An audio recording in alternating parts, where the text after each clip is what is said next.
Welcome back नाज़रीन। बात कर लेते हैं समुद्री तूफ़ान के हवाले से और जो कराची की और ख़ास तौर पर सिंध के जो मुख्तलिफ साहिली शहर हैं उनको कितना ख़तरा लाहा। के पहले ये कहा जा रहा था कि कराची की तरफ ये बिपरजॉय जो तूफ़ान है उसका रुख कराची की तरफ है, फिर कल से पहले परसों ये बताया गया कि उसने रुख मोड़ लिया है और भारत की तरफ उसका रुख जो है वो हो चुका है।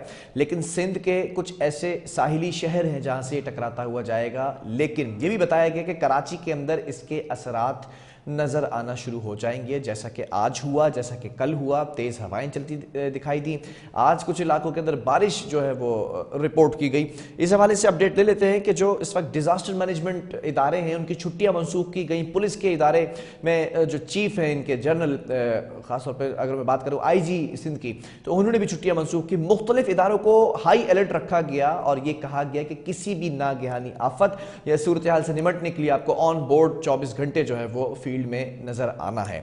हमारे रिपोर्टर तारिक काज़मी हमें ज्वाइन कर चुके हैं, ऑन कॉल मौजूद है। तारिक, जानना चाहूंगा खास तौर पे जो डिपार्टमेंट्स हैं, जिन डिपार्टमेंट्स को अलर्ट रखा गया है, जिनकी छुट्टियां मंसूख की गई हैं आज, वो क्या जिम्मेदारियां सर अंजाम देते नजर आए?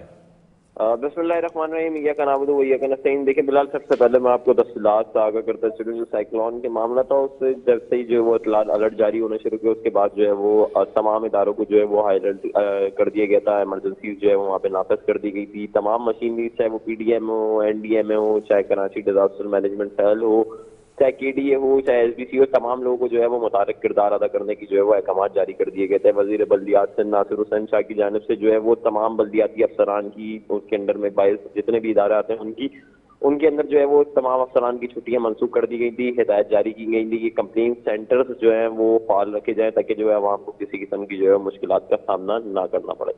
आज भी हमने देखा कि जो है वो मुख्तलिफ जो सूबाई वज़ीर हैं उन्होंने मुख्तलिफ इलाकों का दौरा किया, तमाम सूरत हाल का जायजा लिया, जबकि कमिश्नर कराची जो है वो काफी मुतारिक किरदार अदा कर रहे हैं। आज उन्होंने जो है वो मुआवजा खुसूसी वज़ीर आला सिंध के जो है वो मोहम्मद आज़िज़ खान, उनके हमरा जो केमाड़ी के मुख्तलिफ इलाकों का दौरा किया, हॉकवे से करीब जितने इलाके थे उनका दौरा किया, विलेजेस का मुआयना किया।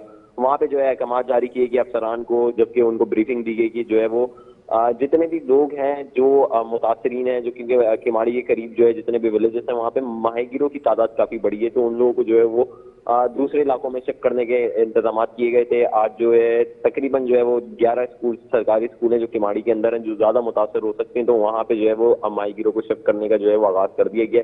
और उसके अलावा जो है कमिश्नर कराची ने जो है वो एक इजलास की सदारत करी और DG SBC हैं यासीन शहर, उनसे मुलाकात की और मखदूश इमारतें, जितनी इंतहाई मखदूश इमारतें थी उनके हवाले से जो है ब्रीफिंग हासिल की। उसके अंदर बताया गया कि 36 के करीब जो इमारतें डिस्ट्रिक्ट साउथ में उनको खाली करा दिए गए, जबकि दूसरे इलाकों के अंदर, दूसरे डिस्ट्रिक्ट के अंदर जितनी भी इमारतें उनको खाली कराने का सिलसिला जो है वो अब तक जारी है। जबकि गुज़िश्ता रोज हमने आपको बताया था कि बिलबोर्ड्स के जरिए, क्योंकि बारिशें इतनी मुतवक्के नहीं थी, क्योंकि 60 मिलीमीटर बारिश मुतवक्के थी, जबकि हवाओं का जो है वो अंदेशा जाहिर किया जा रहा था कि हवाएं तेज चलेंगी, 70 से 80 किलोमीटर पर आवर की रफ्तार से जो वो चलना शुरू होंगी, तो जिसकी वजह से जो है अहकाम जारी किए गए थे कि फौरी तौर पर जितने भी बिलबोर्ड्स हैं उनको जो है फौरी हटाया जाए, ताकि जो है वो आवाम को किसी किस्म की जानी और मादी नुकसान का जो है वो अंदेशा कम जाहिर हो सके। आज जो है वो रिपोर्ट पेश की गई वज़ीर आला सिंध के को जो है वो गुज़िश्ता रोज जो है वज़ीर आला सिंध ने जो है अहकाम जारी किए गए थे कि जितनी जो भी कारकर्दगी है उसकी रिपोर्ट जो है मुझे पेश की जाए। जितने अफसरान जो है वो नाअहली का सामना कर रहे हैं, कितने अफसरान जो है वो काम ऑन फील्ड नजर आ रहे हैं, क्या क्या सामान की जो नीड है, कितना सामान जो है वो सड़कों पर मौजूद है, वहाँ पे तमाम चीजें जो है वो उनको रिपोर्ट के जरिए जो है वो आगाही दे दी गई है वज़ीर आला सिंध को। जिसके बाद जो वज़ीर आला सिंध की जानिब से अहकाम आए कि डी वाटरिंग पंप्स के ऊपर जो है वो ज्यादा फोकस किया जाए, अंडर बाईपासेस के ऊपर जो है वो डी वाटरिंग पंप्स न लाजमी होने चाहिए। जो ब्रिजेस हैं वहाँ पे पोल्स की जो B&R का काम है, जो पोल्स वगैरह की मेंटेनेंस का, तो उनको अहकाम जारी किए गए। B&R के मातहत जितने भी पोल्स हैं, क्योंकि गुज़िश्ता रोज हमने देखा कि नेटी जेटी के पुल के ऊपर जो है वो एक इलेक्ट्रिक पोल तेज हवाओं की वजह से जो है वो गिर गया था, जिसके बाद जो है अहकाम सामने है कि फौरी तौर पर जो तमाम जितने भी पोल्स हैं, चाहे वो इलेक्ट्रिक के पोल्स हों, चाहे वो SBC के पोल्स हों, चाहे वो किसी भी निजी कंपनी के पोल्स हों, तमाम चीजों को देखा जाए और उसकी रिपोर्ट पेश करी जाए। जितने भी कमजोर स्ट्रक्चर जो पोल्स हैं उनको फौरी तौर पर हटाया जाए, ताकि जो है वो पोल्स गिरने का अंदेशा भी जो है वो कम से कम हो सके। तारिक, ये भी बताइएगा, हॉक्सवे पर जो है वो कंटेनर्स लगा के रास्ता बंद कर दिया गया है, हर्ष की तरफ जो रास्ता जा रहा है साहिल से जो मिलता है, लेकिन बहुत से ऐसे लोग भी हैं जिन्होंने इस तूफान को हवा में उड़ा दिया, उनको गिरफ्तार भी किया गया है। क्या अपडेट्स हैं इस हवाले से? बिलाल, बिल्कुल मैं आपको बताऊं कि दफा 144 जितनी भी सी साइट्स हैं उसके ऊपर जो है वो कमिश्नर कराची की जानिब से जो है वो गुज़िश्ता रोज ही दफा 144 का नफाज जो है वो कर दिया गया था। उसके बाद जो है वो पुलिस को अहकाम जारी किए गए थे IGCN की जानिब से कि जितने भी सी साइट्स के करीबी इलाके हैं वहाँ उनको जो है वो कंटेनर्स लगा के जो है वो ब्लॉक कर दिया जाए ताकि आम शहरियों की आमदोरफ्त यहाँ पे ना हो सके। आज हमने देखा कि 3 मुख्तलिफ मुकामात पे जो है वो दफा 144 की जो है वो खिलाफ वर्जी के ऊपर 18 से ज्यादा अफराद को जो है वो जेर हिरासत दिए गए और दार सरकार की मुदाखलत के जुर्म में जो है उनके ऊपर जो है वो दफात जो है वो शामिल करके उनके ऊपर जो है मुकदमे दर्ज कर लिए गए। जबकि जो है कमिश्नर कराची का वाज़ेह मौक़िफ़ सामने आया है कि दफा 144 के निफाज की जो है खिलाफ वर्जी किसी सूरत बर्दाश्त नहीं की जाएगी। तमाम इदारों को जो है वो चाहे कोई भी हो, तमाम इदारों को जो है वो हाई अलर्ट रखा गया है ताकि जो है वो आवाम की जानो माल के जो है तहफ़्फ़ुज़ को यकीनी बनाया जा सके। ठीक है, बहुत शुक्रिया तारिक हमें इस हवाले से ब्रीफली जो है वो बताने के लिए। और नाज़रीन, हमारे साथ इस वक्त साबिक DG सीपा जो है वो ऑन कॉल मौजूद हैं, आसिफ शुजा साहब। आसिफ साहब, बहुत शुक्रिया, आपने वक्त दिया। और जानना चाहूँगा मैं कि इस वक्त जो ये साइक्लोन है बिपरजॉय, हमने इसको काफ़ी दिनों से जो है वो डिस्कस करना शुरू किया और आज ये बताया जा रहा है कि इसका रुख मुकम्मल तौर पर जो है वो भारत की तरफ हो चुका है। लेकिन सिंध के कुछ ऐसे साहिली शहर हैं जहाँ से ये टकराता हुआ जाएगा, उसके असरात भी अब जो है वो रिकॉर्ड होना शुरू हो चुके हैं। क्या कहेंगे, ये कितना खतरनाक हो सकता है ओवरऑल अगर सिंध की बात की जाए, ये साइक्लोन बिपरजॉय? जी, अगर ये साइक्लोन की असल चीज होती है वेलोसिटी और इसकी डायरेक्शन।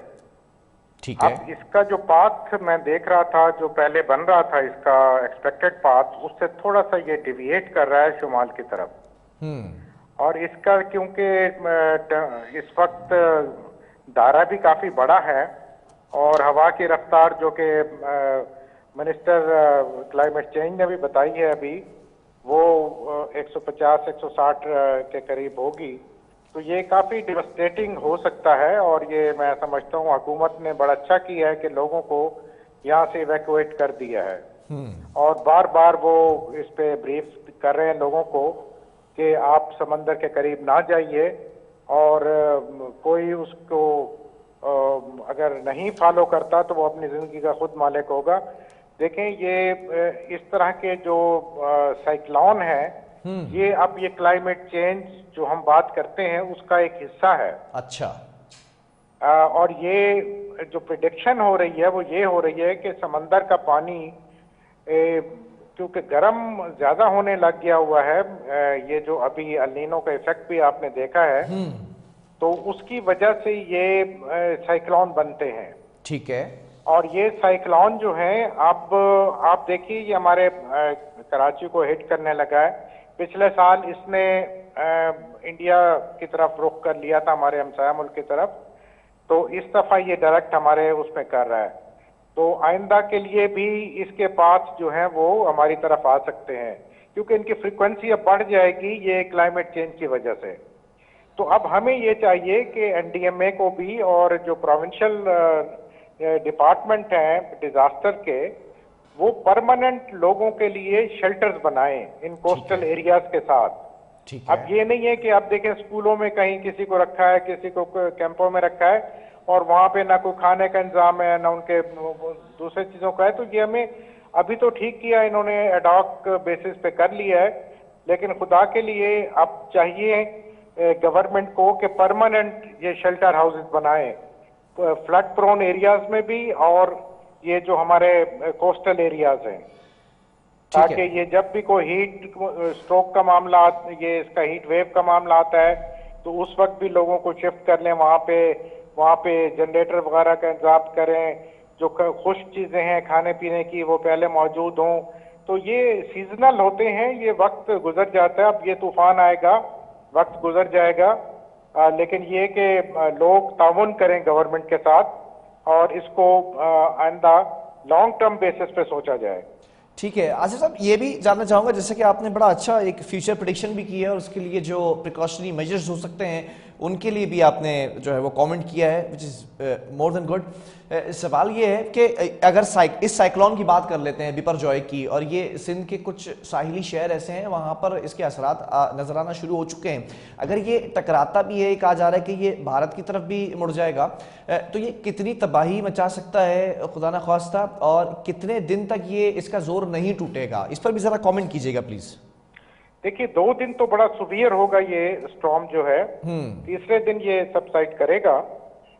इसका क्योंकि दायरा बहुत बड़ा होता है, किलोमीटर्स में जाता है ये जी सिर्फ, और जो जिसको हम कहते हैं ना कि टकरा गया है, वो उसकी आई होती है जो सेंटर वाली होती है, वो वहां पे मैक्सिमम वेलोसिटी हवा की होती है, और बाकी फिर वो पूरा इलाके को वो एंटी क्लॉकवाइज, क्योंकि ये जो साइक्लोन बनता है ये जमीन के ऊपर वाला जो हाफ है उसमें ये एंटी क्लॉकवाइज बनता है, और जो जमीन के सेंटर से निचले मुल्कों में है वहां पे ये क्लॉकवाइज बनता है। ठीक है। ये कुदरतन वो है कि जमीन की जो गर्दिश है वो उसमें पार्ट प्ले करती है। और ये साइक्लोन बनता किस तरह से है, ये समंदर में जो पानी होता है वो गर्म होता है और उसकी वजह से वैक्यूम बनता है, और उस वैक्यूम को फिल करने के लिए इधर उधर की हवाएं आके तो उसको एक सर्कल बना देती हैं। ये पहले इतना बड़ा फिनोमेना ज्यादा नहीं था, अब ये क्लाइमेट चेंज की वजह से बढ़ता जा रहा है, और इसका असर जो है दोनों मुल्कों पे और बल्कि रीजन के बाकी मुल्कों में भी आएगा। तो ये एक रीजनल अप्रोच भी हमें लेनी पड़ेगी, साथ साथ लोकल तो जो मेजर्स हैं वो तो गवर्नमेंट ने अब भी लिए हैं, और आंदा भी इनको जरा अच्छे तरीके से लेने पड़ेंगे। जैसे मैंने कहा कि इसको मुस्तकिल बुनियादों पे करें, और बाकी ये हो कि लोगों को इसके लिए बाकायदा ट्रेनिंग देनी चाहिए कि ये जो अप्रैल, मई और जून, ये 3 महीने होते हैं जिसमें ये साइक्लोन बनते हैं। ठीक है। और वो साइक्लोन जो है वो उनका डायरेक्शन के लिए फिर अर्ली वार्निंग सिस्टम जो है वो भी हमारा जरा बेहतर होना चाहिए। अभी हम अमेरिका का सिस्टम है नोवा, उधर से इंफॉर्मेशन भी लेते हैं हम, बाकी रीजनल भी लेते हैं, लेकिन हमारे अपने मुल्क का सिस्टम जो है इसको भी स्ट्रेंथन करना चाहिए ताकि लोगों को अर्ली वार्निंग हम दे सकें और इससे कम से कम नुकसान होगा। बहुत शुक्रिया आसिफ शुजा साहब, बड़ी इन्फॉर्मेटिव जो है वो गुफ्तगू रही। और आसिफ शुजा साहब एनवायरमेंटल प्रोटेक्शन एजेंसी के साबिक डीजी हैं, जिन्होंने बताया कि साइक्लोन बनते क्यों हैं, क्लाइमेट चेंज की वजह से ये जो है वो ज़्यादा से ज़्यादा बनने लगे हैं, और अप्रैल, मई और जून के ये जो महीने हैं इसके अंदर ज़्यादा खबरदार रहने की ज़रूरत है। और फ्यूचर प्रेडिक्शन ये है कि अगर ये अब जिस तरह से कराची की तरफ हिट करने की तरफ करीब आते चले जा रहे हैं तो इन